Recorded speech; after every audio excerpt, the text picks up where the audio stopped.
Bueno, entonces voy a arrancar esta corta introducción. Voy a darle unas gracias muy especiales al profesor Andrés Moya de la Facultad de Economía de la Universidad de los Andes, porque Andrés es alguien a quien admiro enormemente, a quien he seguido su trabajo desde hace mucho rato y quien además yo sé que está trabajando en estos temas porque le importan, porque cree en ellos y porque tiene un compromiso personal especial mucho más allá de lo puro profesional e intelectual, pero además pues porque es uno de los académicos más juiciosos y quien yo creo que ha hecho aportes muy grandes a una discusión muy necesaria que tiene que ser interdisciplinar en Colombia, y es la relación entre la violencia y esos efectos económicos, pero en particular esos efectos que tienen que ver con la calidad de vida de las familias, de cómo la violencia afecta eh, el bienestar de las familias en múltiples dimensiones y Andrés lleva muchos años trabajando en entender esa relación, en medirla, en explicarla y en además escuchar lo que hacen otras profesiones, otras disciplinas, en particular la psicología, para poder entender cuánto está sacrificando y cuánto está perdiendo Colombia por razón de esa violencia. Y es uno de los académicos que yo más admiro de verdad en el país, lo digo de corazón, que ha trabajado en eso no solo porque lo hace muy bien, sino porque le importa. Y la otra razón de tenerlo acá, que es un regalo para nosotros, es porque tristemente el Pacífico es una de las zonas que más ha sufrido por esa violencia. Una región que en los últimos probablemente 20 años ha visto crecer este problema de una forma exponencial que no nos hubiéramos imaginado cuando yo arranqué a trabajar en el Pacífico hace 30 años o bueno, más o menos 25 años. Era otras las condiciones y hoy estas condiciones de violencia simplemente son de unas dimensiones, o sea, de una relevancia impresionante y triste y deplorable. Entonces, por todas esas razones, es un placer tener aquí a Andrés Moya. Eh, Andrés ha estado trabajando en este proyecto de Semillas de Apego, el que nos va a contar en un segundo desde hace rato. Y Tumaco fue una ciudad que lo recibió y le permitió hacer este proyecto y creo que nos puede aportar mucho acá en el semillero. Entonces, le voy a dar la palabra a Andrés, bienvenido, y después de que Andrés termine su presentación, vamos a tener algunas preguntas y tengo matriculados algunos estudiantes de Palante Pacífico que precisamente son de Tumaco, quienes les vamos a dar la palabra primero que todo para que hagan las primeras preguntas y después abrir al resto de participantes. Entonces, Andrés, bienvenido al Semillero del Pacífico y qué alegría tenerlo por acá. Qué regalo el que nos da su tiempo. Adelante. Juan Camilo, gracias por las palabras y por la invitación. Y acá solo para decir que la admiración es mutua. Juan Camilo fue mi profesor en micro avanzada cuando llegó a la facultad y también un poco a cambiar esta facultad, y después estuvo en fue uno de mis jurados de la tesis de maestría, una tesis sobre creo que de hecho fue de los primeros estudios sobre el impacto de las fumigaciones en los cultivos ilícitos, por allá en el 2005 creo.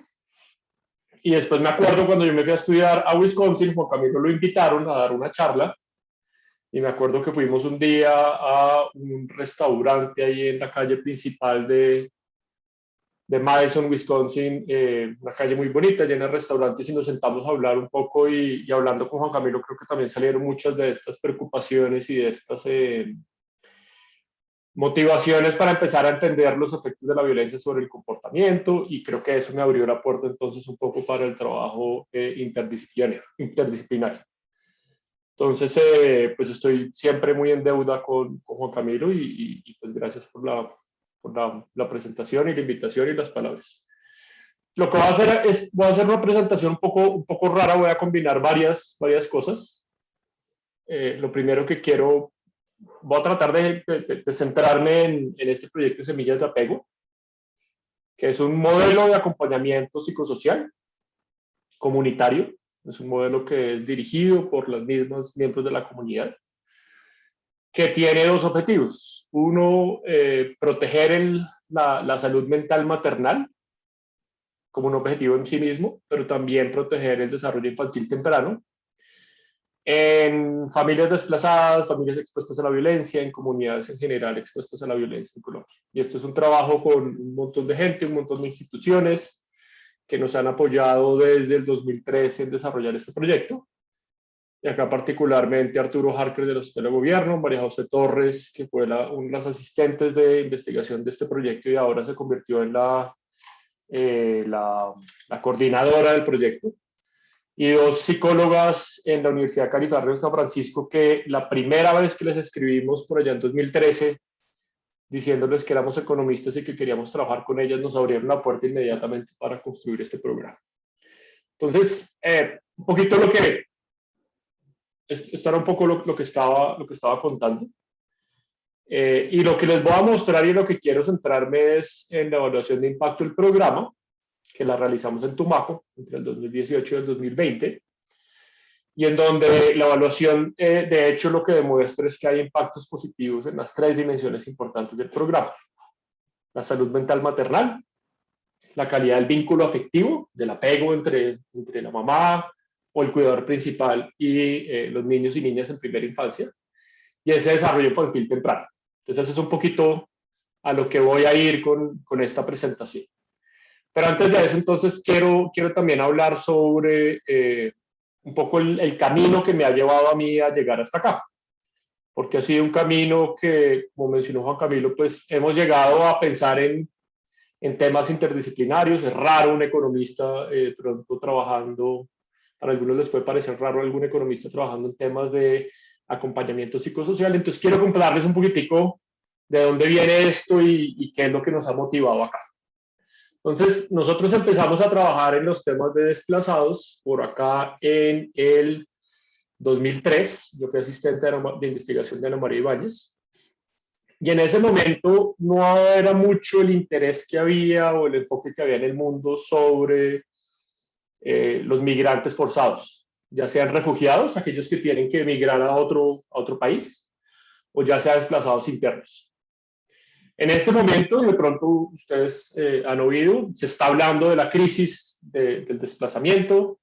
Es el momento en donde tenemos más migrantes forzados desde el final de la Segunda Guerra Mundial. Estos son datos que van hasta el 2018, y en ese momento eran 70 millones de personas, 72 millones de personas desplazadas en el mundo, entre refugiados y desplazados. Hoy la cifra está ya alrededor de 80 millones. Aquí está, por ejemplo, todos los casos de Siria, los casos de Afganistán, los casos de los rohingyas en Bangladesh, que han acaparado un poco la atención del resto del mundo. También están los casos de migrantes venezolanos, los refugiados venezolanos. Pero un poco acá el mensaje es que pues hoy el mundo está enfocado en esta crisis y es uno de los principales problemas de desarrollo. Pero en Colombia ya habíamos hablado y ya habíamos empezado a estudiar esto por acá en el 2002. ¿Y por qué Colombia? Porque de hecho Colombia, a pesar de que no, menos internacionalmente no se reconoce como tal, es el país que más desplazados internos tiene. Este dato está desactualizado, esto era para el año pasado 7.8 millones de personas que han sido desplazadas. Hoy la cifra está en 8.3, 8.4 millones. En el último año el desplazamiento interno de hecho aumentó más o menos en un 300%. Entonces sigue vigente el fenómeno. Esto representa el 20% de los desplazados en el mundo y representa más o menos el 18% de la población en Colombia. Esto lo que quiere decir es que además, pues entre los desplazados también están el total de víctimas directas que reconoce el país a partir de la ley de víctimas. Y esto lo que nos dice es que pues, la violencia es algo que hemos vivido y más o menos en promedio 1 de cada 6 colombianos ha sido víctima de la violencia. Por distintos tipos victimizantes, pero cuando empezamos a estudiar esto, cuando nos empezó a motivar esto, y creo que se conecta con esa visión que tenía Juan Camilo, esa mención que estaba haciendo sobre las condiciones en el Pacífico, en el 99 había un par de municipios en donde se estaba dando el desplazamiento. Entonces, por acá, de hecho, lugares en donde yo he hecho trabajo de campo, acá en Nubel Paramillo, Montes de María por acá, acá en norte de Santander. Y ustedes lo que ven es que con el tiempo esto empieza a volverse más y más y más y más prevalente. Voy a parar ahí el mapa, tenemos este mapa hasta el 2017 cuando tenemos los datos disponibles, pero ustedes lo que ven es que el fenómeno del desplazamiento empieza a afectar todo el país, ¿sí? Y unas zonas muy afectadas. Creo que como mencionaban Juan Camilo y pues de particular interés acá para el grupo, pues todos estos espacios de desplazamiento a lo largo del Pacífico. Y por ejemplo acá este municipio que está acá, pues este municipio es Tumaco. Entonces tiene las tasas de desplazamiento más altas en el país. Y desafortunadamente, pues esto es algo que persiste. Vimos que los niveles de desplazamiento cayeron cuando se estaba haciendo la negociación del proceso de paz. Los niveles de desplazamiento empezaron a caer, pero después en los últimos años han aumentado. Y ya nosotros como economistas empezamos a estudiar esto porque lo que nos empezó a preocupar es, bueno, ¿cuáles son las consecuencias del desplazamiento? Y con Ana María Ibáñez, por allá en el 2004, hicimos una primera encuesta. La población desplazada fue la primera encuesta que hubo representativa a nivel nacional. Entonces, era una encuesta de hogares que nos hablaba sobre las condiciones de la población desplazada, las consecuencias del desplazamiento. Y Ana María escribió después un libro que lo titula El desplazamiento, un camino sin retorno a la pobreza, porque lo que encontramos es que ese desplazamiento lo que estaba era empujando a un porcentaje importante de la población, pero sobre todo acá, más que porcentajes, pues a familias enteras, a personas enteras, cada familia una historia, un universo en sí mismo. Y lo que encontramos en ese momento es que los niveles de pobreza en la población desplazada eran significativamente superiores que el resto de la población. En ese momento el 80% de las personas que encuestamos estaban por debajo de la pobreza, por debajo de la línea de pobreza, y el 35% de los desplazados estaban en una condición de pobreza extrema. Entonces, pues esto generó una serie de artículos y una serie de investigaciones que hicimos con Ana María. Fue como mis primeros pinos en la investigación y en cierta forma lo que me motivó a seguir acá. Pero al comienzo lo estábamos haciendo pues desde una perspectiva muy de economista, pensando en los ingresos, en el consumo, pensando en los activos productivos, pensando en cuáles eran las restricciones que tenían las familias desplazadas para de pronto recuperar su senda de generación de ingresos, ¿sí? Y parte de lo que nos motivaba era, bueno, ¿qué explica esta persistencia de la pobreza? Porque no es un tema solo al que nos aproximemos desde una perspectiva de investigación, sino de pensar, bueno, ¿cómo podemos contribuir a que si empezamos a entender estos factores que explican la persistencia de la pobreza, de pronto lo que podemos hacer es también incidir en términos de sugerir mejores políticas, sugerir mejores programas que permitan romper algunos de estos círculos viciosos o de estas trampas de pobreza. Entonces, en esto, pues, como economistas llegamos de nuevo a dimensiones estándar dentro de la economía, pero cuando estábamos haciendo la encuesta tuvimos una experiencia que creo que nos marcó a todos los que estábamos en ese equipo. Estábamos en Altos de Cazúcar, que es en el sur, saliendo por el sur de Bogotá, en Soacha, son unas laderas, y uno sube unas laderas y baja y vuelve a subir y baja y vuelve a subir. Es una población muy vulnerable, niveles de violencia muy altos, y son de los lugares que han recibido más población desplazada acá en el área metropolitana. Y perdón que acá, de hecho lo que quería era mostrar este diapositiva. Pero cuando estábamos haciendo la encuesta, me acuerdo que golpeamos en una casa de tejas de zinc de una familia, nos dijeron de dentro que podíamos seguir, queríamos hacer el piloto de la encuesta, y vimos una señora que estaba acostada en una cama y nos dijo, sigan. Le preguntábamos si estábamos incomodando, al verla en la cama dijimos, bueno, de pronto estamos molestándola, está enferma, no queremos molestarla. Y lo que pasa es que nos dijo inmediatamente, no, yo no estoy enferma, lo que pasa es que desde que me desplazaron, llegué acá hace como 3 meses, ella hacía las manos así, no tengo la capacidad de parar, no tengo la energía para parar. No, y dice, no sé qué me pasa, pero pues simplemente como que perdí el horizonte de la vida. Y en ese momento pues nos quedamos todos en shock porque lo que nos dimos cuenta es que estábamos viendo las consecuencias de salud mental del desplazamiento y la violencia. Y tal vez lo que nos generó más choque es que, pues más allá de las consecuencias económicas, de hecho, lo primero que está es esa reacción emocional a un evento traumático. Y lo que primero debíamos estar pensando era en la salud mental de la población desplazada, antes que pensar de pronto en las otras dimensiones. Y creo que nos sorprendimos y en el camino a Bogotá que íbamos en un carro que habíamos alquilado que nos estaba trayendo, íbamos un poco en silencio y un poco sorprendidos y haciendo la reflexión de cómo era que no se nos había ocurrido que nos íbamos a enfrentar a esto, que no habíamos pensado en las consecuencias de salud mental de la violencia. Y creo que parte del tema es que en el momento sabíamos muy poco sobre la salud mental. Hay una socióloga de la Universidad Nacional, Dori Mertins, era de las primeras que empezó a estudiar esto, pero no era un tema que se estuviera discutiendo y todavía pasa que negamos, ignoramos el tema, porque cuando hablamos de la salud mental siempre hay muchos tabús, hay muchos estigmas.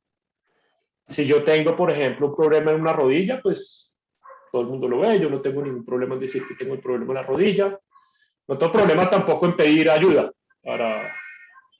para que de pronto se ajuste. En los Andes, por ejemplo, yo una vez estuve, de hecho, con la rodilla rota y me dieron un parqueadero cerquita, un ascensor, en donde me ayudaba, ¿cierto?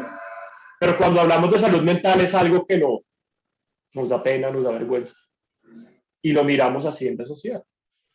Y es muy desafortunado porque, de hecho, la evidencia lo que muestra es que los problemas de salud mental son uno de los factores principales que contribuyen a los años vividos con discapacidades. Hay una métrica, pues estos años vividos con discapacidades, que lo que intentan es identificar qué tanto distintos factores contribuyen en cierta forma al deterioro del bienestar en salud de las personas. Y ustedes lo pueden ver acá, y es que acá lo que dice es salud mental y abuso de sustancias, rankea en los primeros puestos, por mucho en el tercer puesto en Alemania, pero en la mayoría de Estados Unidos es el primero, en Brasil el primero, en Egipto el primero, por acá nos sale Colombia, China es también el primero, Perú y México, segundo países cercanos. Entonces es un problema que es prevalente, pero que siempre lo metemos debajo del tapete. Y lo metemos del tapete, por debajo del tapete por factores culturales, de nuevo porque nos da vergüenza, porque nos da estigma. Pero esto es desafortunado porque primero lo que hace es que las personas que tienen que convivir con los problemas de salud mental viven esto solas. Uno no escribe a la universidad decir, oiga, dame un parqueadero al lado del ascensor porque es que me estoy sintiendo mal. Sí lo digo cuando tengo el problema de la rodilla. Y es desafortunado porque al menos en el mundo y llevamos hablando, y eso está en la literatura desde hace mucho tiempo, de reconocer estos problemas de salud mental. No sé si se acuerdan de la historia de la batalla de Maratón.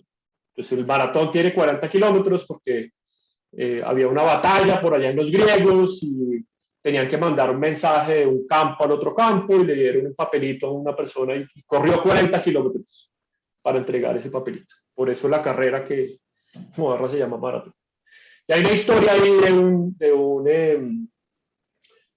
de un guerrero que se llama Picelos, un guerrero muy ducho, y en un momento cae al piso sin ninguna herida aparente y queda ciego y no entienden qué es lo que está pasando. Y queda en cierta forma en una especie de shock. Y es la forma en donde los griegos empezaron a hablar de estos temas de salud mental. Muchos años después, cuando ya llegamos a la Primera Guerra Mundial, empiezan a estudiar episodios de crisis emocionales con los soldados que están en la Primera Guerra Mundial en el momento de la batalla. Entonces creo que lo pueden ver con las fotos. En el momento de la batalla, de pronto estas experiencias traumáticas hacen que las personas se desborden. Si llegamos ya por allá a los 70s, cuando se está acabando la guerra de Vietnam, Estados Unidos empieza a reconocer más no solo las consecuencias inmediatas del choque, de la exposición a estos eventos traumáticos, pero empieza a acuñarse este término del estrés postraumático. Entonces, post-trauma, ya pasó el trauma, ya pasó el evento violento, ya pasó la guerra, y estos veteranos estaban llegando a la seguridad de sus casas, a las ciudades en Estados Unidos, y estaban experimentando otra vez ese desborde emocional. Estaban teniendo problemas de sueño, estaban hipervigilantes, sentían lo mismo que habían sentido en esos momentos. Era como si el trauma los hubiera acompañado. Y esto generó un montón de investigaciones en el área médica sobre lo que estaba pasando con los soldados. El punto es que acá en Colombia, y vuelvo y retorno entonces a la historia de por qué esto nos debe importar. En Colombia hemos ignorado esto, y por mucho tiempo ignoramos esto. Y nosotros como economistas lo ignoramos, pero es tal vez la consecuencia más visible, por más de que la invisibilicemos, de la violencia. Y es que la violencia es un choque traumático. Esta es una foto de Jesús Abad Colorado, uno de los fotógrafos creo que más importantes del país, y esto fue después de la masacre de Bojayá. Chucho Colorado sigue a esta persona que se llama Niceto. Él perdió a su esposa, hubo unos disparos cruzados en la masacre de Bojayá, su esposa murió, y ellos la llevan, hay una secuencia de fotos en donde la llevan por el río, y después llegan y la entierran, y ustedes pueden ver pues el dolor en la cara de Niceto, ¿no? Y uno, incluso, pues yo veo esta foto y a mí esta foto la he visto muchísimas veces, y esta foto me revuelve las cosas por dentro. Pues un poquito es como empezamos a estudiar estas consecuencias de la violencia, y lo empezamos a estudiar desde una forma muy como economistas, pero creo que rápidamente nos dimos cuenta que no podíamos perder de vista esas consecuencias en salud mental. Y un poco esa conversación que yo tuve allá con Juan Camilo en Madison en el 2008, 2007, un poco lo que me motivó fue empezar a pensar, bueno, ¿y cómo hacemos para reunir la economía y la psicología? ¿Cómo hacemos para empezar a pensar en cuáles son las consecuencias psicológicas de la violencia? ¿Cómo esas consecuencias psicológicas también empiezan a afectar la forma en que tomamos decisiones económicas? Esa fue mi tesis de doctorado. Pero también cómo empiezan a afectar otras dimensiones de la vida de las personas, su bienestar. Cómo empiezan a afectar sus trayectorias de ingresos, la capacidad de tener un empleo. Y acá particularmente ya lo que voy a entrar es el desarrollo infantil. Entonces eso es simplemente una gran introducción un poquito desordenada de por qué nos interesa esto y cómo llegué yo a estos temas. Y acá entonces redondeando, este es un modelo de acompañamiento psicosocial que tiene como objetivo proteger la salud mental de las mamás y el desarrollo infantil en estas comunidades que han estado expuestas a la violencia. Y parte de la motivación es que cada vez que salimos a campo, uno va con un proyecto en la cabeza. En ese momento en Altos del Casuca íbamos con el proyecto en la cabeza de la encuesta económica, y nos abrió los ojos a pensar en estas consecuencias psicológicas. Después, cuando yo estaba haciendo el trabajo de campo de mi tesis, estaba en Tierra Alta, Córdoba, y estaba haciendo unos experimentos económicos, y llegaban las mamás a participar en los experimentos, mamás desplazadas por la violencia, llegaban con sus hijos pequeños que no tenían en dónde dejarlos. Mis experimentos eran con unas bolitas de ping-pong para hacer unos juegos y unas loterías, y pues yo lo que hacía es que le daba una bolita de ping-pong a la niña para que jugara, y muchas veces la mamá pues se desbordaba un poquito y de pronto ¡pum!, le metía un guarapazo a la niña, la sentaba y le decía no moleste más, ¿no? Y a mí al comienzo eso me generó como es un choque, de pronto esta no es la forma en la que uno debe criar a las personas, pero rápidamente me di cuenta que no podía yo asumir esa posición un poco paternalista de primero yo tengo hijos, de pronto por ahí aparecen los gatos, pero esta posición paternalista y un poco lo que me generó es entender, bueno, ¿qué le pasa a una familia que tiene hijos pequeños, que está lidiando con el proceso de desplazamiento, con la victimización, con el trauma? cómo eso empieza a afectar la forma también en que se conecta con sus hijos y sus hijas. Y de ahí salió este proyecto. Y la motivación de nuevo es que, bueno, conocemos que hay una prevalencia de problemas de salud mental en estos contextos afectados por el conflicto. Estos problemas de salud mental, como les estaba contando, son importantes y son importantes desde una perspectiva de desarrollo, pero son muy importantes porque van a obstaculizar esos vínculos afectivos saludables.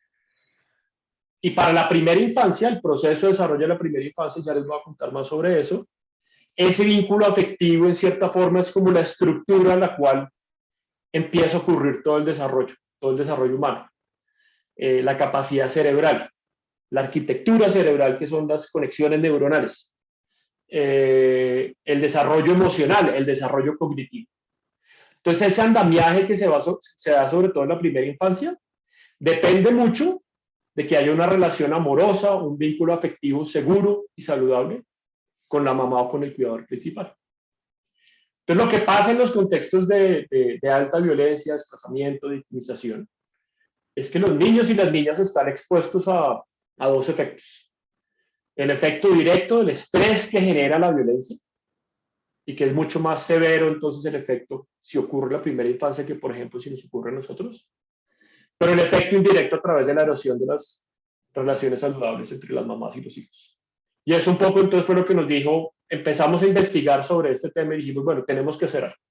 Y ya no solo nos queremos quedar en un diagnóstico, porque esto ya está muy estudiado en distintas disciplinas, en neurociencia, en psicología, ya han estudiado esto y ya sabemos que la violencia afecta el desarrollo infantil y esto tiene consecuencias que duran toda la vida. Pero acá lo que nos queríamos entonces era, bueno, ¿y cómo podemos contribuir? Entonces empezamos a trabajar en el diseño del programa.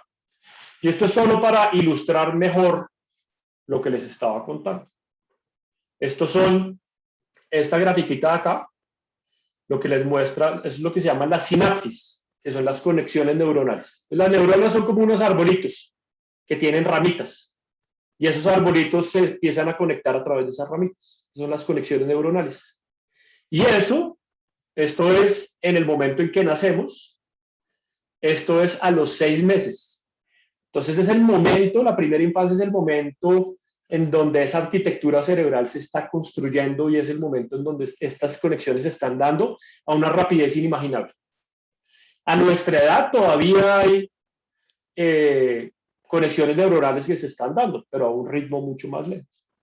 En la primera infancia es en donde esto se da muy fuerte. Y por eso estas curvas, lo que les están diciendo es que son los procesos de desarrollo, por ejemplo, del desarrollo de capacidades de lenguaje, capacidades cognitivas, capacidades socioemocionales. Casi que todo el andamiaje para estas habilidades se da en los primeros 1000 días de la vida. Y de pronto en los primeros 5 años de vida. Entonces es el momento más importante. Y lo que pasa acá en la primera infancia, esa estructura nos acompaña toda la vida. Y en cierta forma determina un poco lo que somos nosotros, lo que podemos alcanzar nosotros. Y acá desafortunadamente, lo que nosotros sabemos de otras disciplinas, como les estaba contando, es que esta exposición a la violencia, a las adversidades, al estrés, afecta la formación de esas redes neuronales. Entonces, están viendo un láser, ¿cierto? Yo estoy haciendo acá y listo. Esta es las redes neuronales en una parte del cerebro que se llama la corteza prefrontal y el hipocampo, de un niño en condiciones normales. Y ustedes lo que ven acá es como las conexiones, en la fortaleza de las conexiones. Este es el desarrollo cerebral en un niño que está expuesto a estrés tóxico, muchas adversidades que se empiezan a acumular. Y ustedes lo que ven es que pues esas conexiones se empiezan a volver más débiles y hay muchas menos conexiones. Y esto de nuevo lo que está resaltando es, acá empezamos a generar estas semillas de la pobreza y la desigualdad. Porque si tenemos niños y niñas que están creciendo en estos contextos, desde la arquitectura cerebral, en cierta forma van a tener más dificultades a lo largo de la vida. El vínculo afectivo es un escudo protector y el vínculo afectivo puede proteger el desarrollo infantil en estos contextos. Y acá un poco lo que vemos es el tamaño de un cerebro normal, la materia gris de un cerebro normal, y el tamaño del cerebro, la materia gris, pero noten también como estos huequitos, un poco lo que les está diciendo es que todavía el cerebro no se ha desarrollado en un niño que ha crecido en condiciones de negligencia extrema, en donde no se ha dado ese vínculo afectivo. Entonces, todo esto es un poco para resaltar precisamente la motivación con la que nosotros arrancamos. Sabemos que la violencia afecta la salud mental de las mamás. Sabemos que la violencia, esa salud mental va a afectar el desarrollo de estos, el desarrollo cerebral y la arquitectura cerebral de los niños. Y esto entonces, en cierta forma, son factores que empiezan a afectar a los niños de una forma invisible. No lo vemos, pero ahí está. Y eso con el tiempo sabemos de distintas disciplinas que empieza a afectar el logro escolar, los problemas de comportamiento en el colegio, la deserción escolar, el uso de sustancias alcohólicas y otras drogas en la adolescencia.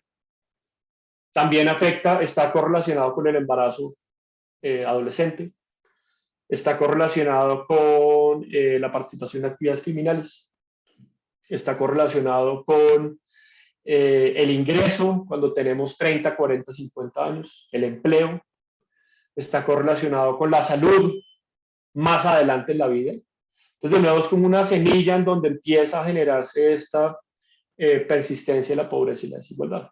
Y es un poco la lotería de la cuna, porque desafortunadamente en Colombia, como estaba mostrando ese mapa, pues hay muchos lugares que están expuestos a niveles muy severos de violencia. Y como dijo Juan Camilo, pues esto lo que quiere decir es que estamos, de cierta forma, como poniendo a perder el capital humano. A los niños y a las niñas que son el futuro, lo estamos poniendo a perder desde el primer momento. Y esto es lo que nos generó a nosotros, bueno, es cuando yo volví al doctorado, fue, tengo que trabajar en esto.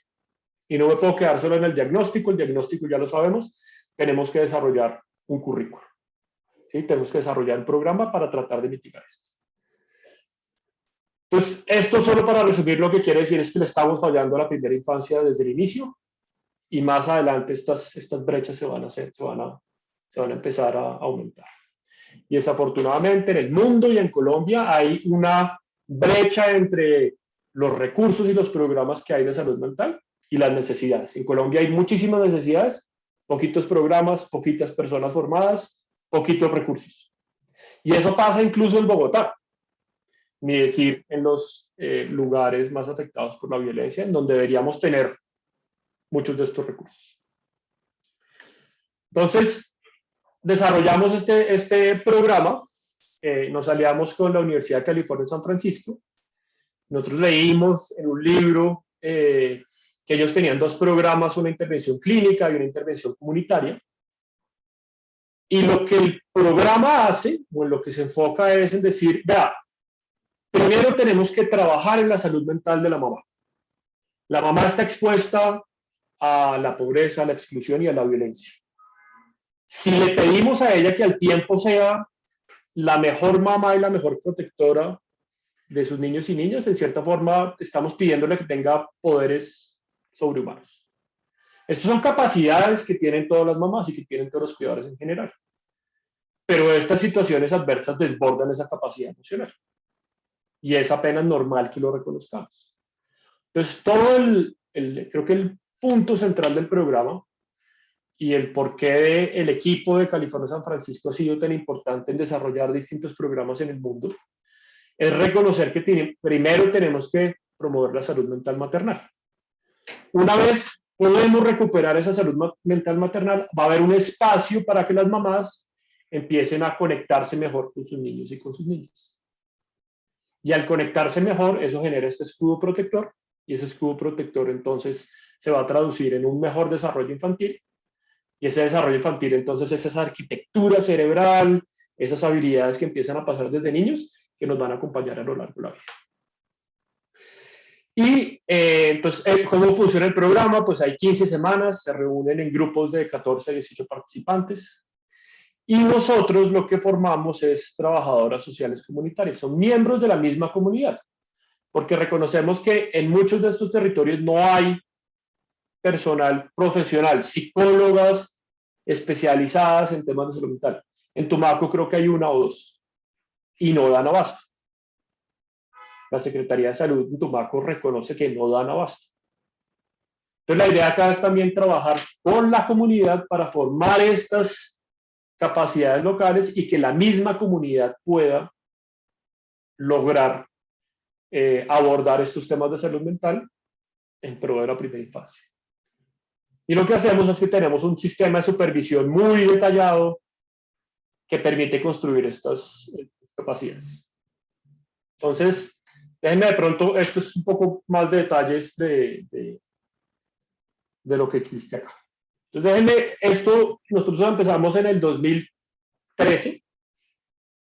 En el 2013 mandamos el correo a la Universidad de California San Francisco.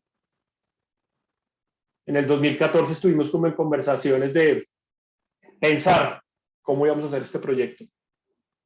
En el 2015 diseñamos el currículo para Colombia, hicimos un piloto en Bogotá, en 3 localidades de Bogotá con población desplazada. Y desde 2018 llegamos a Tumaco. Entonces, pues me imagino que acá voy a cambiar esto. Perdón. No sé cuántos saben de Tumaco. Listo. ¿Cuántos saben de Tumaco? Pero aquí hay una vista aérea y voy a pasar la vista aérea de Tumaco. Y es un lugar maravilloso. La ubicación geográfica es el paraíso. Culturalmente es riquísimo. La comida, no se imaginan cómo es la comida, no se imaginan cómo es la gente, no se imaginan cómo es la música. Y déjenme entonces les muestro este panorama aéreo de Tumaco.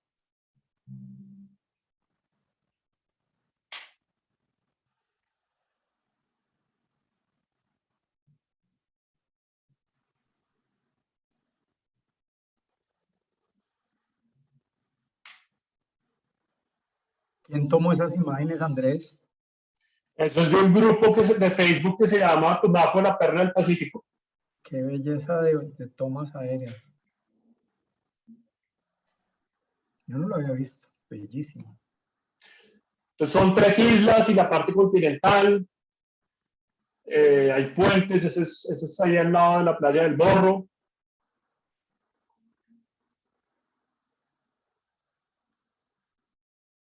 Las ballenas pasan en agosto, septiembre, octubre por Tumaco a desovar. Esa es la playa del Morro, que es la parte como turística. Sí, creo que es esa, ¿cierto?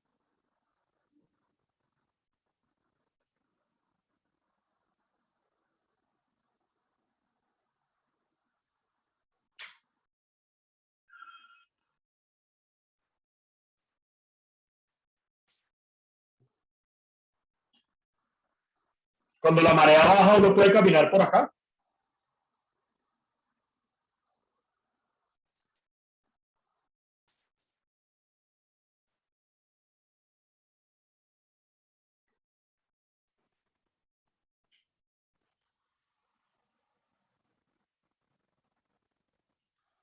Entonces déjenme paro por ahí y vuelvo acá. Es un lugar hermoso y de hecho cuando uno va en el avión, viendo, pues se ve desde la vista aérea, es impresionante la cantidad de ríos, de afluentes que van por la selva, pero también un poco esa posición tan privilegiada geográficamente también ha sido en cierta forma un poco su condena, si lo puedo decir así, porque al estar acá, pues se vuelven unos lugares en donde hay una facilidad geográfica para el tráfico de drogas, y eso lo que ha hecho es que han llegado muchos grupos a pelear por el control territorial de Tumaco. Después del proceso de paz se vio como distintas bandas, incluso bandas de ecuatorianos, bandas de mexicanos, empezaron a llegar a tratar de controlar el fenómeno del narcotráfico. Entonces, uno de los municipios más afectados por el desplazamiento. Si ustedes miran asesinatos de líderes sociales, el mapa de calor también está acá en Tumaco. Unos niveles de pobreza muy altos. Estos son los datos del censo, del índice de pobreza multidimensional por manzana. Son los datos del censo y pues lo que ustedes ven es, pues primero, bueno, estos son todos los cañones y los ríos que van saliendo del mar. Esta parte está blanca, esta es la parte del Morro. como la parte turística. Acá está la planta de Ecopetrol. Por acá está como la parte comercial, pero ustedes todo lo que ven pues son pues punticos rojos, unos niveles de vulnerabilidad muy alta. La tasa de pobreza multidimensional en 2018 era del 45%, en Colombia el 20%. La tasa de homicidios en 2018 de 101 homicidios por cada 100.000 personas, en Colombia 24. Y también la intensidad del desplazamiento 943 por cada 100.000 personas, en Colombia 238. Pues un poco lo que muestra es la acumulación de estos eventos estresantes, de estos eventos adversos de violencia, de exclusión, que afectan a la población de Tumaco. Y acá, pues acá los que están de Tumaco creo que pueden contarnos después un poco más de cómo es, ¿no? Y de verdad es que ojalá todos puedan ir, porque de verdad es fascinante, es increíble. Y la principal riqueza, yo digo, la gente es increíble.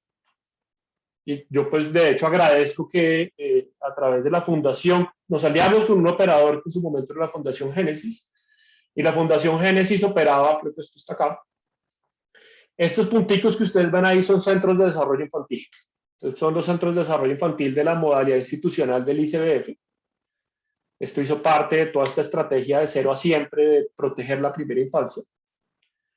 Y hay 19 centros de desarrollo infantil con los que trabajamos, están en distintas zonas del municipio. Y llegamos a Tumaco porque la Fundación Génesis nos dijo, si quieren hacer semillas, lo tenemos que hacer en Tumaco. Y fuimos primero en noviembre del 2017, un primer viaje exploratorio, era la primera vez que yo iba a Tumaco. En ese momento las cosas estaban relativamente bien, estaban un poco calmadas en términos de la intensidad de la violencia. Creo que después, en la medida en que empezamos a implementar el programa, que también los niveles de violencia empezaron a aumentar. Y ustedes lo que ven, estos son, ya les puedo empezar a mostrar datos de la evaluación para empezar a aterrizar y caracterizar a la población. Acá estamos trabajando con, de pronto, un grupo de población vulnerable dentro de Tumaco, que tiene unos niveles de exposición a la violencia bastante altos. Estos son los números, el número de eventos violentos a los que estaban expuestas las familias. Y esto lo que les muestra es que, bueno, había como un 17% que no tenía una exposición directa, que no habían sido víctimas directas, pero el resto, 85%, habían tenido al menos la exposición a un evento violento. El 57% además de esta muestra es población desplazada, que ha sido desplazada al menos una vez. Muchos de ellos habían sido desplazados dentro del mismo Tumaco, del área rural al área urbana, o incluso dentro de los distintos barrios de Tumaco. Acá lo que pasa es que hay distintas bandas que se pelean por el control de los distintos barrios, y tienen como una, pues las FARC de hecho tienen unas milicias, ahora hay pues, bandas ahí. Cuando uno pasa, por ejemplo, por acá por la Avenida de los Estudiantes, uno ve ejército en todas las esquinas, pero uno empieza a entrar a los barrios y se da cuenta que la situación es otra completamente. Y acá lo que les estoy mostrando es simplemente una gráfica de la distribución de problemas de salud mental. Y ustedes lo que ven es que hay una cola derecha, una cola izquierda muy grande, lo que quiere decir es que había unos niveles de problemas de salud mental muy altos cuando nosotros llegamos y empezamos a trabajar con la población. Y creo que conectando con toda esta historia que les estaba contando, de la motivación de por qué la salud mental, de por qué el desarrollo infantil, lo que nosotros empezamos a ver son unas relaciones que están en línea con toda la evidencia de distintas disciplinas. Entonces, a mayor exposición a la violencia, la salud mental maternal cae. Entonces, las personas que estuvieron más expuestas a la violencia, las víctimas, tienen peores niveles de salud mental. A mayor exposición a la violencia, también cae un índice de la calidad en el vínculo afectivo entre la mamá y el niño o la niña. ¿No? Entonces, esto lo que está resaltando es, no es de pronto la percepción, la primera reacción paternalista que yo tuve en ese experimento cuando vi a una mamá que le pegaba el guarapazo a su niña, sino es reconocer, pues es que cuando uno está bombardeado emocionalmente por la pobreza, por la exclusión, por la violencia, pues es normal que este vínculo afectivo se deteriore. Y esto obviamente estoy hablando en promedio, no quiere decir que que sea el caso de todas las personas, pero en promedio esto es lo que pasa. Y también a mayor exposición a la violencia hay un menor desarrollo infantil. Entonces todos estos son los datos de la encuesta de línea base que nosotros recogimos, y con la encuesta de línea base podemos ver que pues precisamente es un lugar, una población y un contexto en donde vemos esas relaciones de los efectos negativos de la violencia sobre la salud mental, sobre el vínculo afectivo y sobre el desarrollo infantil temprano. Entonces, ¿qué hicimos nosotros? Y acá no voy a discutir esto con mucho detalle, pero ahí le quité los colorcitos para que se vean mejor los puntos en donde están los CDIs.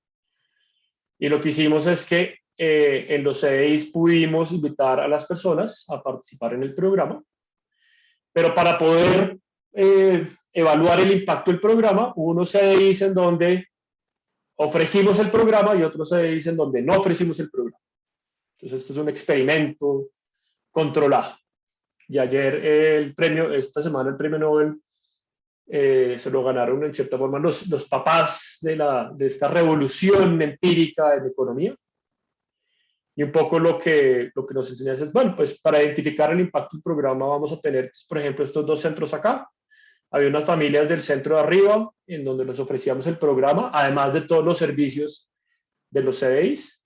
Y acá en este otro centro, las familias no entraban al programa. ¿Sí?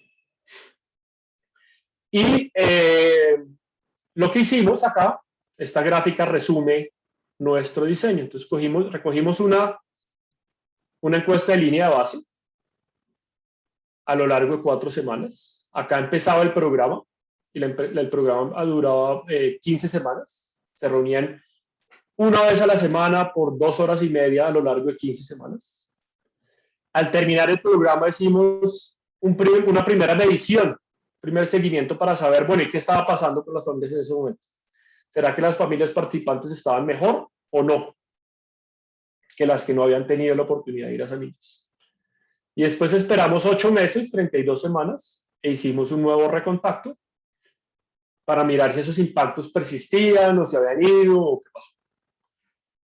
Y esto lo hicimos a lo largo de 4 cohortes. Entonces, piensen que cada semestre, en 2018, el primer semestre trabajamos con un grupo de 250 familias, en 2018 2 con otros 250 y así sucesivamente, pues 2019. Y eso nos daba 4 cohortes secuenciales. Y acá solo un poco anecdótico lo que nos terminó pasando. Hicimos los primeros 2 grupos, las primeras 2 cohortes, lo hicimos muy bien. Empezamos en el 2018, recogimos los últimos datos por acá en el 2019. Las cohortes 3 y 4 arrancamos el programa en 2019, hicimos el primer seguimiento. Y cuando ya nos faltaban unos mesecitos para poder ir otra vez a campo y recoger los datos, llegó la pandemia. Y la pandemia lo que hizo es que pues, no pudimos ir a campo, no pudimos recoger los últimos datos que nos faltaban, pero en abril, 5 semanas después de que nos hubieran encerrado, implementamos una encuesta telefónica. Y esa encuesta telefónica, nuestra intuición es, de pronto por teléfono podemos recoger algunos datos rápido para saber qué está pasando con las familias antes de que empezamos a sentir las consecuencias de la pandemia. Y ya les voy a contar qué pasó, y de hecho lo que pasó no fue eso. Acá las familias ya estaban pasando la mano. Entonces les voy a contar eso. Y entonces lo que hicimos fue aplicar una serie de baterías de distintos instrumentos, distintas mediciones. Todas vienen sobre todo del trabajo de psicólogos que nos han ofrecido distintas escalas para medir la salud mental maternal, para medir el vínculo afectivo entre la mamá y el hijo. Esto lo tenemos que cambiar porque está padre-hijo, debe ser la mamá, hijo-hija, y el desarrollo infantil temprano.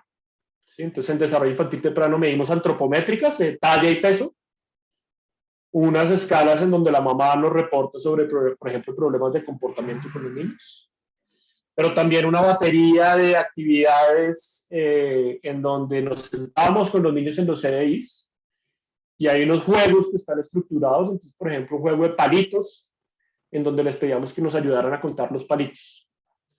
Había un juego de una torre como de Lego y lo tenían que armar y después lo tenían que desarmar y meterlo en un balde. Y a partir de eso uno puede empezar a recoger distintas medidas de lo que es el desarrollo infantil temprano. Creo que parte acá también importante fue lograr la confianza de la comunidad y que decidieran participar en estos programas. Hay dos cosas que pasan en estos contextos muy violentos. El mismo accionar de los grupos está dirigido a veces para romper ese tejido social, precisamente para poder controlar los territorios, para poder controlar las comunidades. Pedirle a las familias que lleguen, vengan y participen en unos grupos a veces era un poco raro. Y más cuando llegaba alguien como yo, que yo la primera vez me paré un poco ingenuo, hicimos reuniones en todos los 6 y yo me senté con las familias y les dije, yo soy Andrés Moya, vengo de la Universidad de los Andes y quiero invitarlos a participar. Y me decían, pues, ¿de dónde viene realmente? ¿Qué tanto confiamos en él? Y lo otro es que muchos de los programas del ICBF, aunque funcionan en buena medida, también hay, creo que, niveles de desconfianza de las familias con respecto a esos servicios. Tienen, por ejemplo, programas psicosociales, pero que son unas charlas en donde los regañan. Y entonces la gente también, las personas y las comunidades han tomado también alguna distancia de estos servicios. Y fue importante empezar a ganarnos esa confianza y empezar a construir esas relaciones. Y la construimos realmente con las facilitadoras, las miembros de la comunidad con las que empezamos a trabajar. Y ustedes lo que pueden ver es que en la primera cohorte, solo el 40% de las personas que invitamos terminaron participando. Entre la primera cohorte y la segunda ajustamos muchos procesos, nos fuimos más tiempo a Tumaco a hablar con las familias, dejamos que todo el liderazgo de la invitación fuera de la misma comunidad y ahí logramos tasas de participación más o menos del 70%, que son altas para este tipo de contextos y este tipo de programas. Y esta gráfica resume todo. Esta gráfica resume los resultados en 3 dimensiones. En la salud mental, en la calidad en el vínculo afectivo y en el desarrollo infantil. No se preocupen por esto, son distintas formas en las que nosotros los medimos. Y en el primer seguimiento, si se acuerdan, hicimos un primer seguimiento apenas terminamos el programa. Lo que nosotros vemos es que no había mucho impacto en salud mental. Si estas cajitas o estos lineecitas están cruzando la línea punteada, quiere decir que no hay efectos como representativos, significativos. Entonces no vemos en salud mental, pero sí vemos que las familias que estaban participando en el programa les estaba empezando a ir mejor en el vínculo afectivo, eran más capaces de construir vínculos afectivos más saludables. Y también cuando vamos y empezamos a hacer esos juegos con los niños, empezamos a ver que los niños también empezaban a responder mejor. Eran más capaces de desarrollar tareas cognitivas, también eran más capaces de lidiar con problemas emocionales. Y estos resultados acá en el primer seguimiento son relativamente moderados, aunque están en línea de la mayoría de evaluaciones que se han hecho en temas de desarrollo infantil. Cuando volvemos 8 meses después, y este era el susto, era como, bueno, este es el momento, vamos a saber si el programa funciona. Acá movimos un poquito, los niños están mejor, el vínculo está mejor, no sabemos qué pasa 8 meses después. ¿Será que se pierde el efecto? ¿Será? Y lo que vemos nosotros 8 meses después es de hecho que los efectos son aún más grandes y más consistentes y más potentes. Entonces, en cierta forma, empezamos a trabajar con estas mamás a lo largo de 15 semanas. Y eso, en cierta forma, lo que les dio fue unas herramientas para empezar a entender su mundo emocional, para empezar a entender cómo el contexto tan violento las afecta.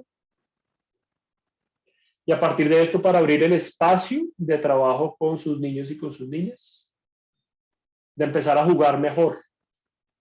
Hay cosas muy profundas. Hay mamás que en el desarrollo del programa nos dicen, yo antes no me acuerdo cuándo fue la última vez que miré a mi hijo con los ojos, que lo miré a los ojos. No me acuerdo la última vez que fui cariñosa. No me acuerdo cuándo fue la última vez que le dije a mi hijo o a mi hija que la quería. Y empiezan a darse estos cambios y no es porque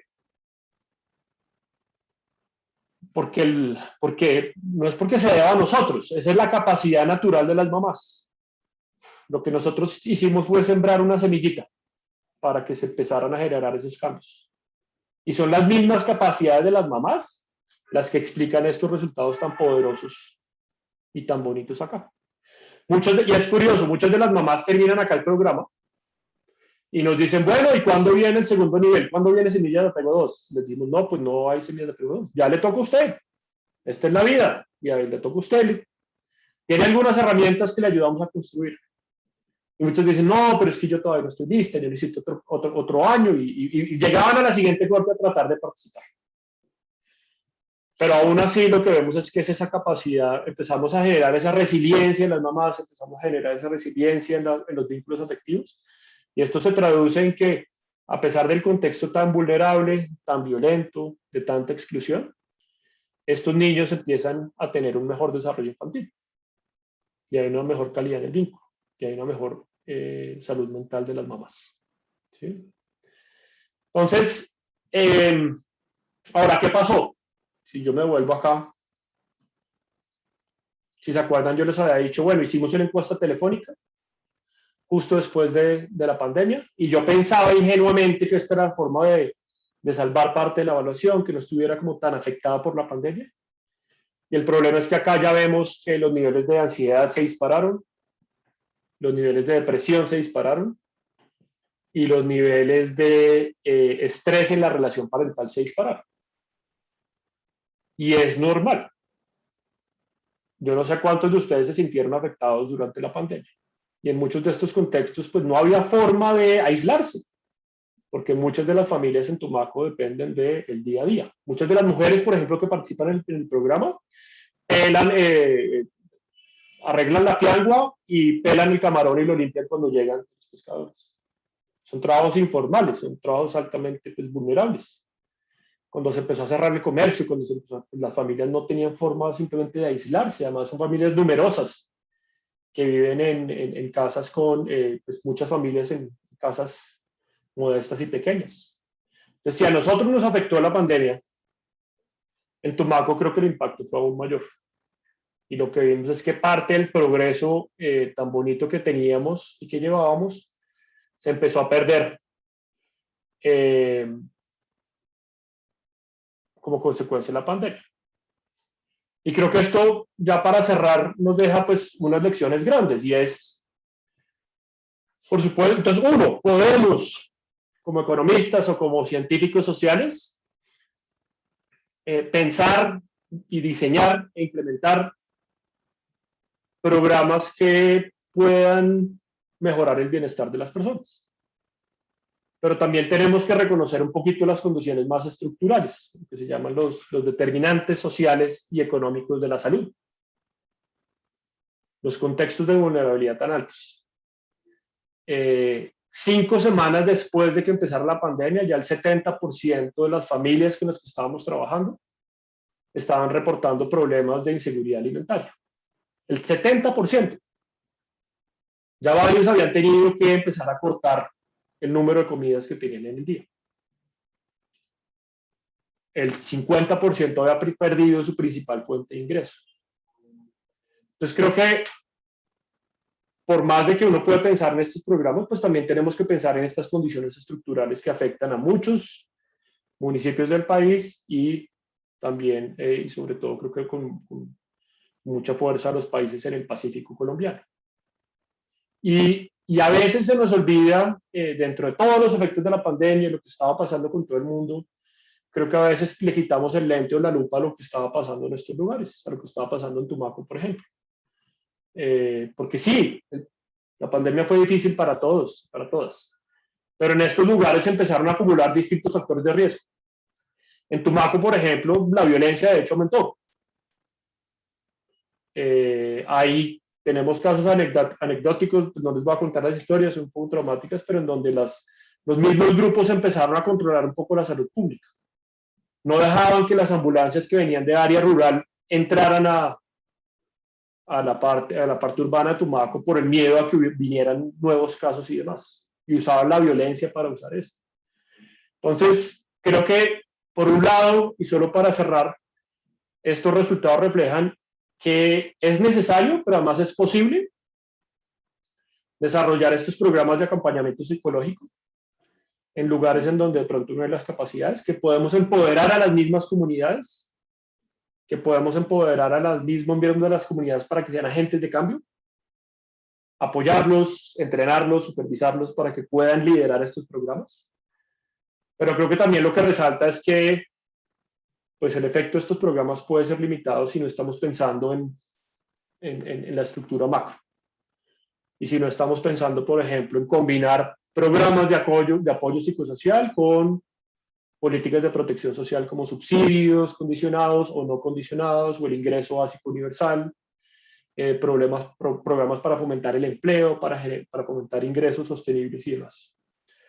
Y esa es mi última diapositiva. Una hora exacta, me eché. Y pues darles las gracias y ya abierto a comentarios, preguntas y demás. Andrés, muchas gracias. Pues ya hemos ocupado una parte del tiempo y ya tengo una lista larga de gente que quiere hacer preguntas.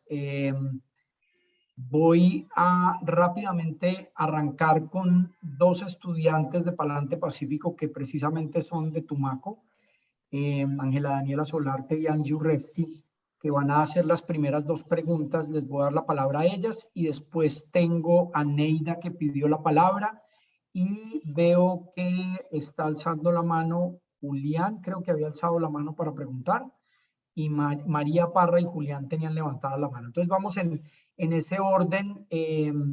Entonces primero Ángela Daniela y después Angie y después vamos con Neida, Julián y María para hacer las preguntas. Pero antes de arrancar, yo voy a hacer una cosa aquí imprudente que no le pedí permiso a Andrés y es la siguiente, y es que se me ocurrió que podíamos hacer una encuesta rapidísima de 3 preguntas que les voy a mandar por el chat de acá, y esto lo estoy haciendo sin permiso de Andrés Moya, pero que contesten estas 3 preguntitas, por favor, muy rápidas,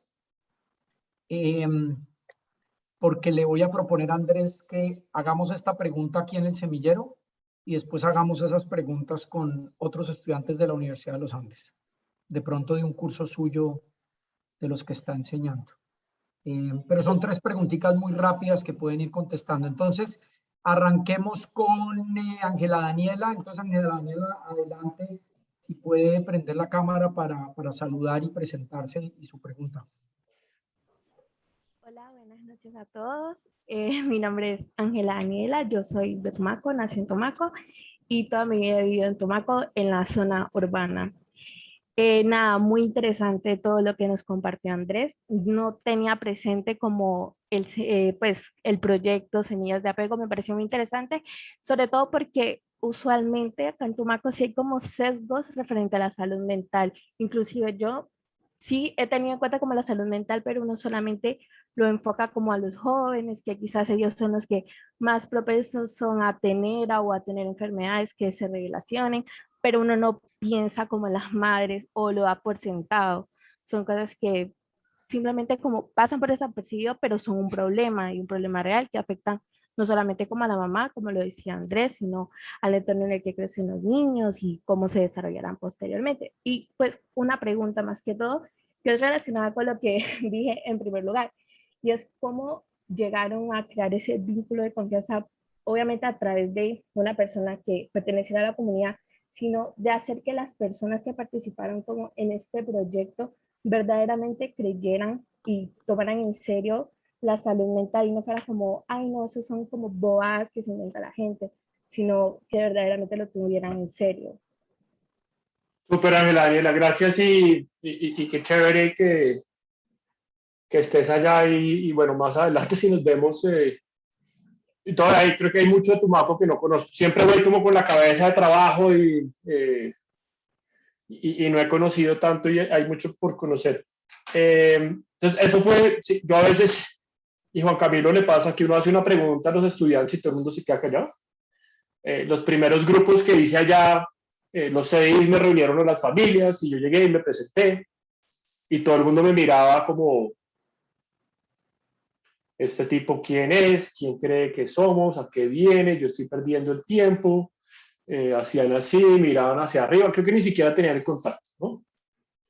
Entonces después lo que hicimos, como les conté, fue, yo me sentaba por allá en una esquina, de pronto me presentaba al comienzo, y quienes lideraban esto eran las facilitadoras del programa. Entonces, son 6 mujeres. Una blanca, que de hecho es desplazada del Valle, llegó a Tumaco. Una que es, de hecho, compartimos el mismo apellido, Lady Moya, que es, ella nació en Putumayo, y pues, su familia es indígena.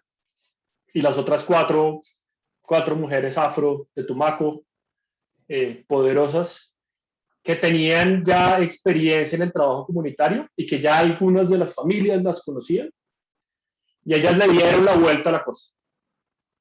Y tú sabes cómo son en Tumaco, ¿no? Ellas le dieron la vuelta a la cosa y rompieron ese hielo.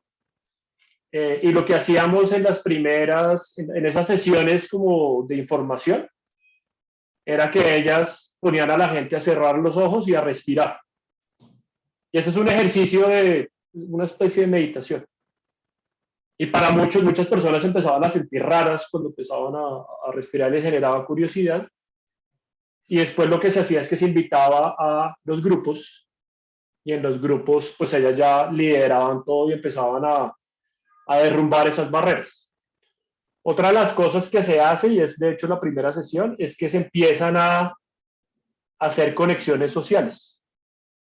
Porque como tú decías, muchas de estas cosas de salud mental, pues uno dice, no, esto no es un problema. Pero muchas de las mamás sí lo llevan, y lo llevan por dentro. Y algunas de pronto creen que pues así es que así soy, es que yo soy así mal geniada a veces. Y cuando empezaban a hablar y empezaban a identificarse en la vecina y en la otra persona que estaba allá que de pronto nunca habían visto, y empezaban a darse cuenta que había cosas que eran en cierta forma comunes, y que no es que así fueran ellas, sino que así era un poco la comunidad. Y eso empezó también un poco a desmitificar el tema de la salud mental y a darse cuenta que lo normal es que nos afectemos cuando hay estas condiciones de adversidades. Lo que sería anormal es que uno fuera como completamente inmune a esto. Entonces creo que son esas dos cosas, y yo acá resalto pues ese proceso de construcción de confianza pasó sobre todo a través de las facilitadoras, que fueron las que le dieron la vuelta y las que lograron. Creo que una vez ya pasamos la primera cohorte, ya la gente empezó a saber qué era semillas de apego, y ya empezaban a llegar a golpearnos a decirles, oiga, yo quiero participar. Ya empezaron a darse cuenta que había algo que les podía servir.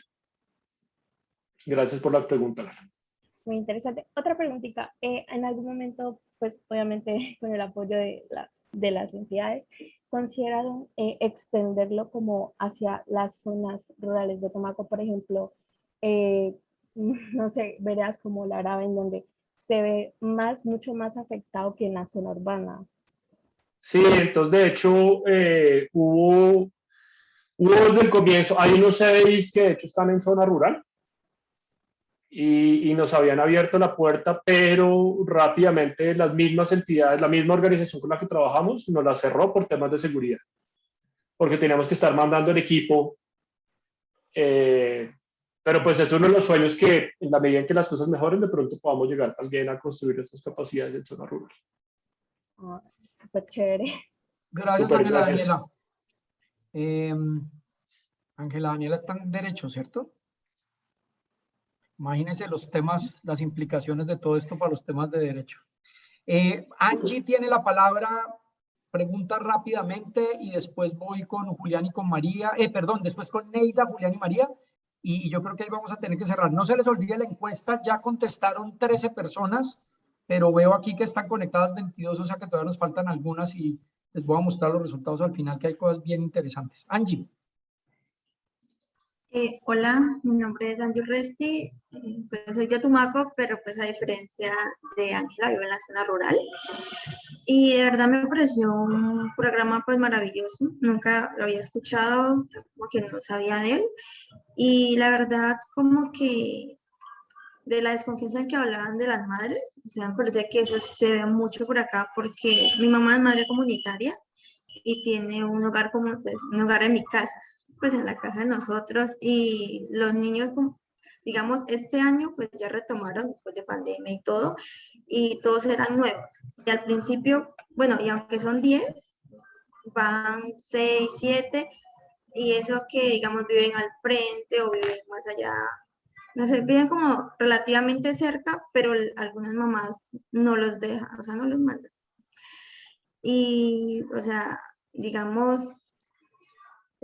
todo, pues este año como que todos eran nuevos y la diferencia del primer día a como están ahorita es grande porque pues, en los primeros días como que estaban todos como que en silencio, se estaban conociendo, y también se mira que algunos son como que muy callados, como que no se expresan o no comparten con los demás niños.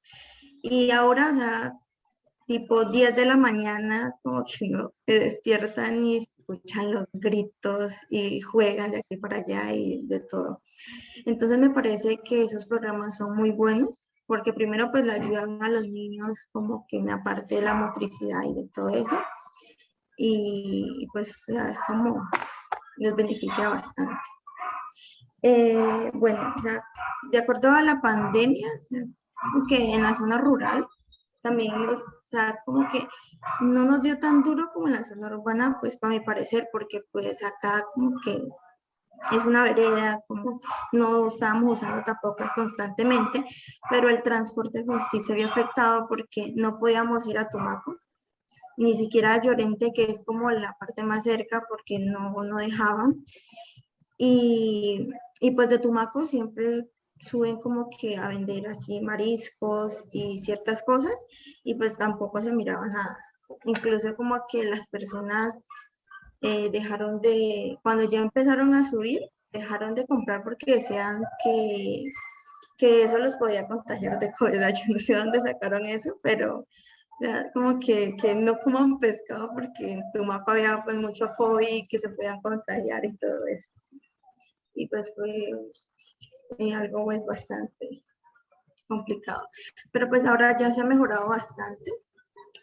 Y pues yo tenía una pregunta, ¿no? De acuerdo a, mi pregunta era cómo lograron que o sea, cómo lograron atraer a las personas en la primera corte, porque de acuerdo a lo que pues, dijo anteriormente, ya para la segunda corte muchas personas conocían el programa y querían participar, pero fue cómo lograron que en la primera corte se asistieran bastantes personas, porque la verdad siempre se mira que a veces no asisten porque tienen que cuidar a los niños, o hacer aseo, la comida y varios factores. Entonces, Super, Angie, muchas gracias. Y primero, pues muy importante la labor que hace tu mamá y tu familia, ¿no? Pues eso es muy poderoso porque, como tú dices, eso empieza a cambiarle la vida a estos niños, pero creo que también a las familias. Y ahí ya tiene la conexión con una madre comunitaria en la vereda de La Guayacana para cuando Sí. puedan volver a la parte rural. No, seguro cuando podamos volver. Y el área rural, de hecho, es una parte que no conozco, entonces seguro que cuando podamos volver, te escribo y diré. Creo que además de lo que le estaba contando a Ángela, de empezar a generar esa conexión, también fue un proceso de entender las necesidades y las restricciones de muchas de estas mamás. Entonces, por ejemplo, en esa primera cohorte, a veces había sesiones en donde no llegaban. Entonces me llamaba a mí el equipo y nos llamaban y me decían que hoy no llegaron, que qué es lo que está pasando. Entonces, por ejemplo, ese día habían cogido muchos camarones y pues las mamás tenían la disyuntiva: o voy a la sesión, que es importante, pero si voy a la sesión no puedo trabajar, y si no puedo trabajar no tengo con qué comer hoy. Y así era la situación para muchos. Entonces creo que empezó a darnos unas luces en términos de cuáles eran las mejores horas para hacer las sesiones, que las acordábamos con las mamás para que no interfiriera en su rutina diaria, los mejores días en los que se podía hacer las sesiones. Y también lo que empezamos a hacer es que empezamos a dar un bono por participación, y era un bono de Mercaseta, de un supermercado allá en Tomaco. Entonces hicimos una alianza con Mercaseta y nos dieron unos bonos, y los bonos estaban restringidos solo para comprar comida, no podían comprar, por ejemplo, alcohol, ni tabaco, ni dulce, ni nada, sino era poco para la comida. Y eso fue un gancho. Pero lo que empezó a pasar fue muy interesante, que de pronto al comienzo algunas familias estaban muy atraídas por ese bono. Pero después se daban cuenta un poco que lo que el programa les ofrecía era mucho más que el bono. Y empezaron, de hecho, a organizarse. En Buenos Aires, por ejemplo, que es uno de los barrios pues más pesados, hay un grupo ahí muy, en Buenos Aires y en Viento Libre, unos grupos de mamás muy, muy fuertes, organizadas, y nos propusieron, nos dijeron, vea, guárdenos usted los bonos. En vez de darme a mí el bono de 10.000 pesos por sesión, guárdeme los bonos y al final me da 150 y yo con eso ya hago mi buen mercado. Entonces fue un poco empezar a entender también las restricciones de las familias de cómo se da la asistencia, cómo se da la participación, y la mayoría de las sesiones se daban en el momento en el que estaban dejando a los niños en el CDI o antes de ir a recogerlos. Entonces así también, si tenían que pagar moto, pues no tenían que pagar 2 motos, simplemente dejaban al niño, se quedaban ahí en un salón al lado del CDI participando en la sesión, después iban a la casa a hacer el almuerzo y las cosas. Entonces creo que fue empezar a llegar y también entender pues, a la comunidad qué necesitaban, qué les podíamos nosotros ofrecer y cómo podíamos generar esa construcción de confianza con ellos. Gracias, Andrés. Gracias, Vamos, Neida está por ahí para hacer su preguntita. Ahí está. Neida, adelante. Micrófono.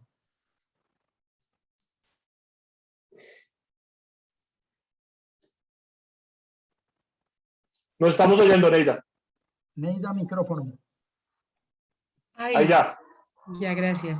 Digamos que pensando un poco como en estos temas estructurales que usted mencionaba, como la exclusión social, la marginalidad, y aunado a eso, pues la situación de pobreza que se da en esas familias concretas, digamos como que cómo llegar a tomar realmente decisiones positivas o que ayuden un poco a mejorar esta situación en términos, por ejemplo, de dentro del sistema mismo educativo, por ejemplo, a la hora de elegir a un buen maestro para una determinada asignatura, ¿sí? Porque, bueno, yo soy trabajadora social, estoy adelantando ahorita una caracterización en el colegio donde estoy sobre orientación escolar y pedagogía, y al escuchar, digamos, como las narrativas de los estudiantes en los grupos focales, ellos me dicen, pues digamos que los profesores no están tomando en cuenta como las situaciones socioemocionales que ellos tienen en sus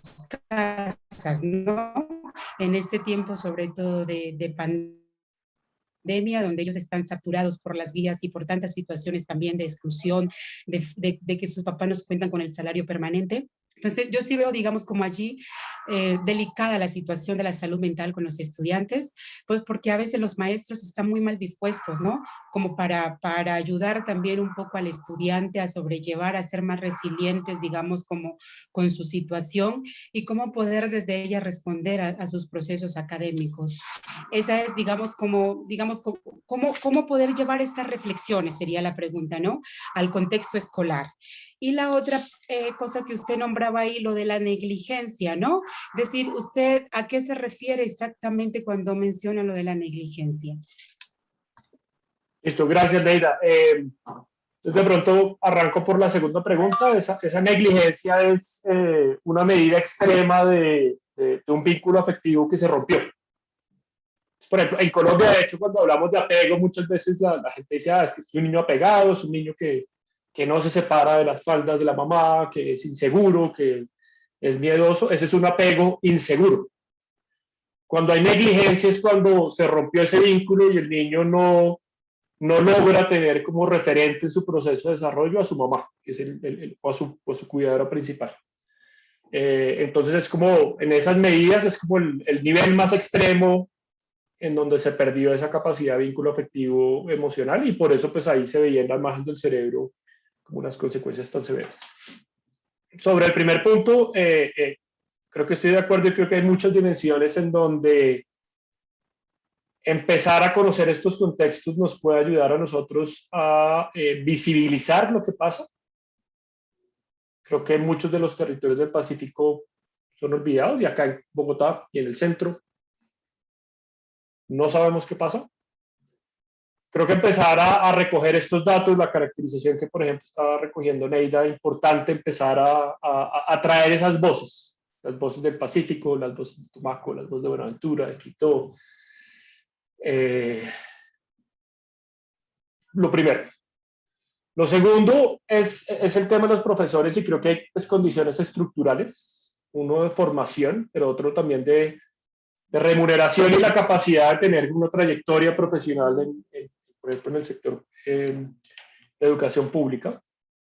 Pero acá lo que pasa a veces, y yo lo he visto en los CDIs, y de pronto la primera impresión que le da a uno es la misma que tienen Neida: estos son profesores que no están interesados, que incluso tratan mal a los niños y los gritan o están completamente desconectados.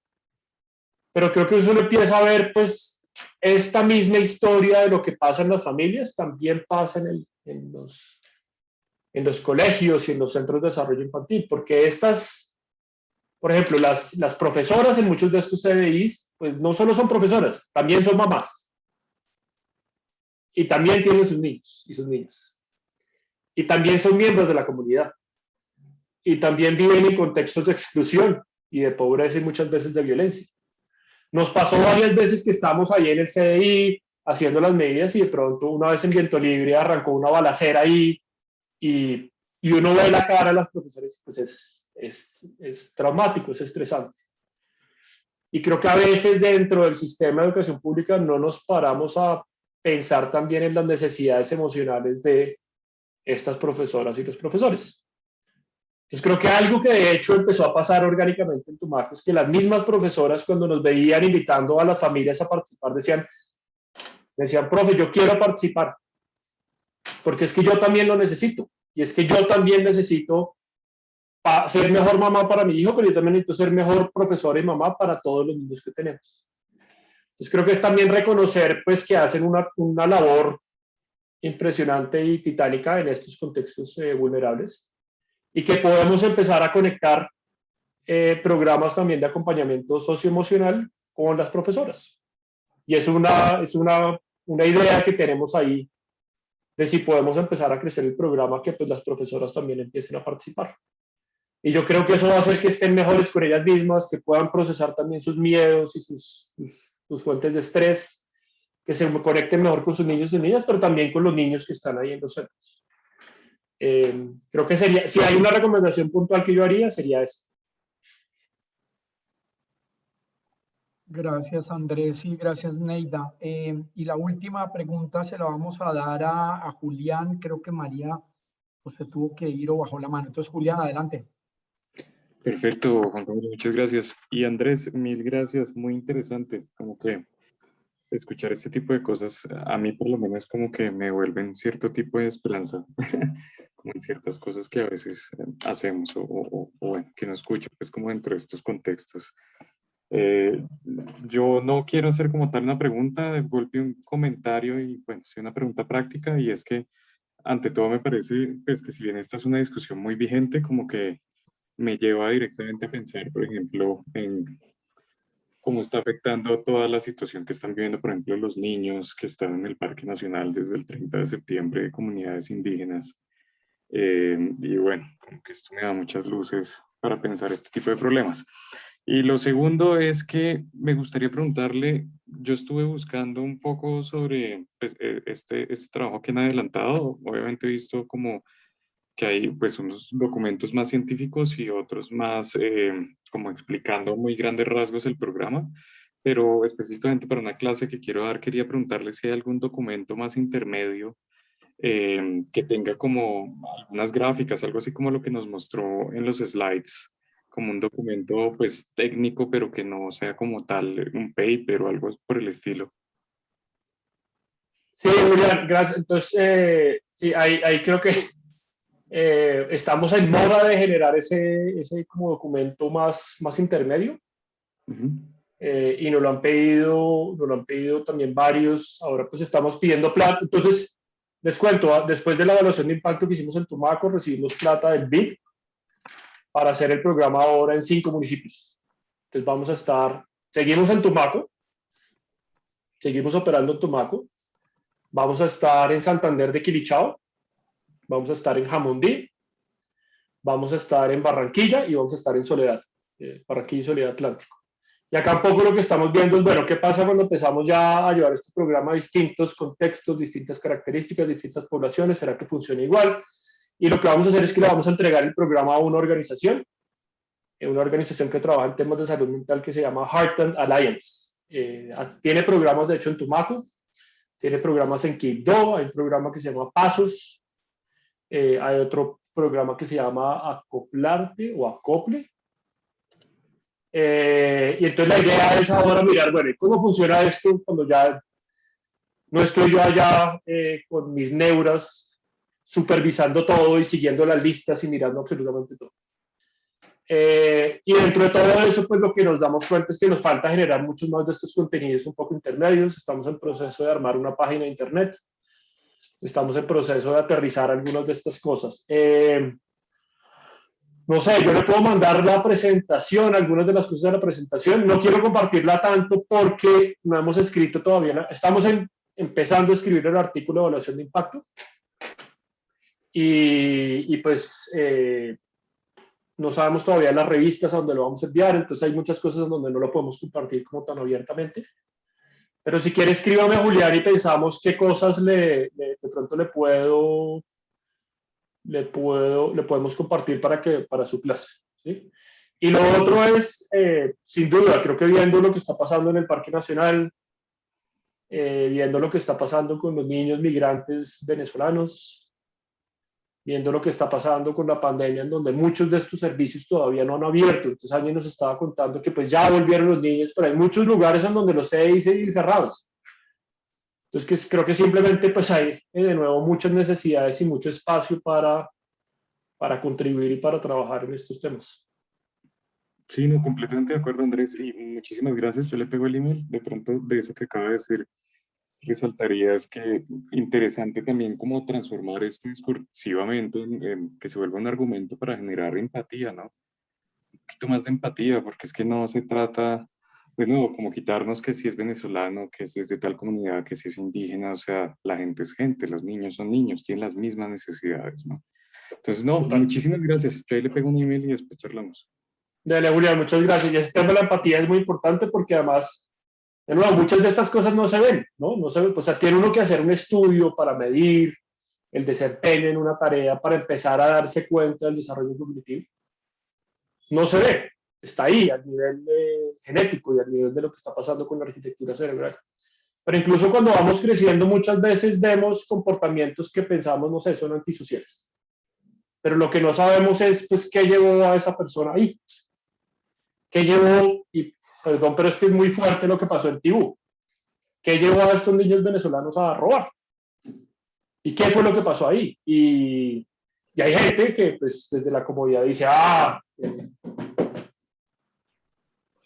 salvajadas como que está merecido y todo, que no vayan a estar robando o algo, pero es como, es la acumulación de un montón de cosas.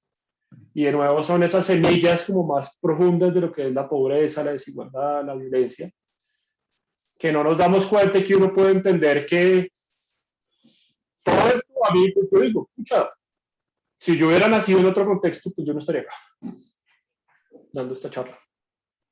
Entonces, pues parte de eso es como entender ese privilegio y tratar de trabajar con ese privilegio que uno pueda contribuir. Y romper los discursos de exclusión, yo creo que eso es esencial.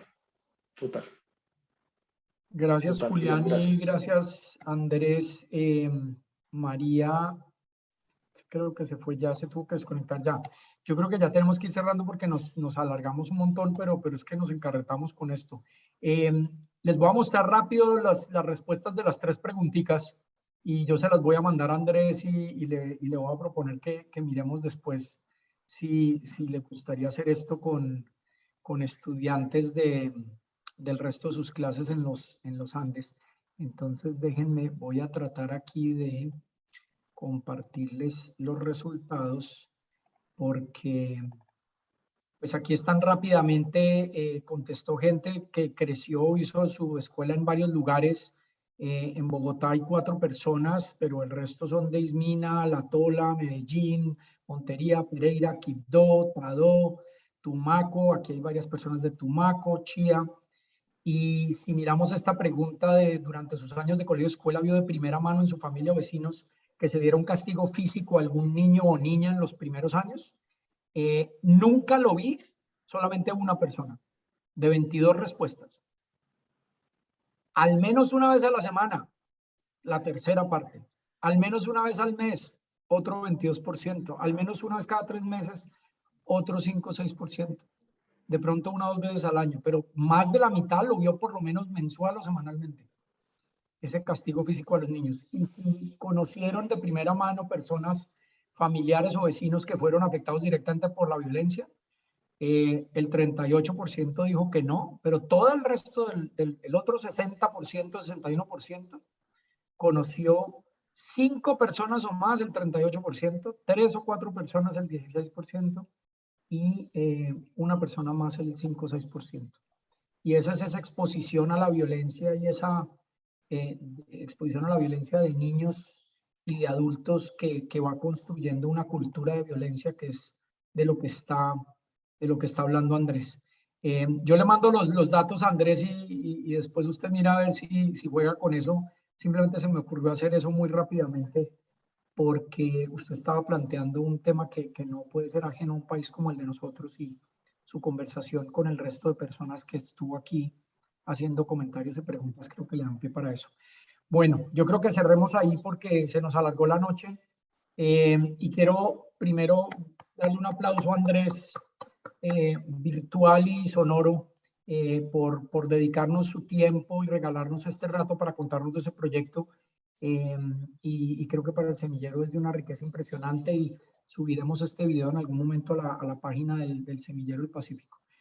Andrés, de verdad, muchas gracias, y muchas gracias al resto por haber estado aquí, y sigan pendientes de las siguientes actividades del semillero. Y un saludo y un abrazo a todos. Andrés, muchas gracias.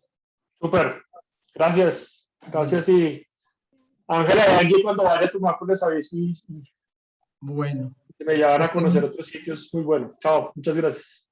Chao, pues. Chao, gracias. Chao, Francisco, Cuídense muchas mucho, gracias chao. por organizar toda la conexión y la publicidad y todo. No Gracias. pasa nada. Es Listo. trabajo. Chao, pues. Adiós. Chao.